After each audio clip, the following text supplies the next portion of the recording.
ইতনা না মুঝসে তু প্যার বাড়া, এত ভালো তুমি বেশো না আমাকে।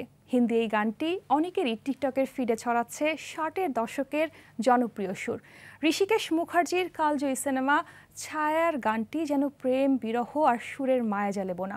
বলা হয় এটি কেবল প্রেমের গান নয়, মানব আবেগের এক দার্শনিক প্রতিধ্বনি। বাংলাদেশের প্রথম ইমিউনিটি বুস্টার সমৃদ্ধ ফ্যান্টাস্টিক হ্যাপি এনার্জি বিস্কিট। 1961 সালে মুক্তিপ্রাপ্ত ছায়া ছিল বলিউডি ছবির বাইরে এক অন্য অভিজ্ঞতা। কিংবদন্তি পরিচালক ঋষিকেশ মুখার্জি দেখিয়েছিলেন সমাজের বৈষম্য আর তার ভেতরে বোনা প্রেমের সূক্ষ্মতা।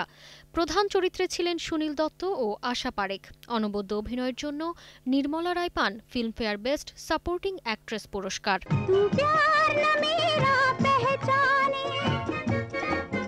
তবে এই সিনেমার প্রাণ ছিল এর সঙ্গীতে, যার কৃতিত্ব একদিকে সলিল চৌধুরী ও রাজেন্দ্র কৃষ্ণের, অন্যদিকে কিংবদন্তি শিল্পী লতা মঙ্গেশকর ও তালাতো মাহমুদের।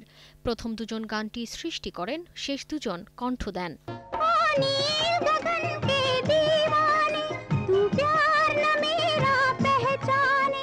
এ গানে প্রেমিক নিজেকে দেখেন ভঙ্গুর বিচ্ছিন্ন মেঘের মতো। আক্ষেপ নিয়ে বলতে চান, এত ভালো তুমি বেশো না আমাকে। কারণ জীবনের প্রতিকূলতায় জর্জরিত প্রেমিক জানেন প্রিয়জনকে পূর্ণ ভালোবাসার নিশ্চয়তা দিতে পারবেন না। ভালোবাসার এই অস্থিরতায় গানটিকে আরও বাস্তব, আরও হৃদয়গ্রাহী করে তোলে। अरुण बाबू, आज मुझे पढ़ने का बिल्कुल जी नहीं है। चलिए आज हम दोनों पिक्चर देखने चले। जी नहीं, मैं आपके साथ नहीं जाऊंगा। क्यों? শুধু কথাই নয়, সুরের গঠনেও লুকিয়ে আছে জাদু। সলিল চৌধুরী ভারতীয় রাগের সঙ্গে মিলিয়েছিলেন পাশ্চাত্য সিম্ফনি আর কর্ডের অভিনব মিশ্রণ।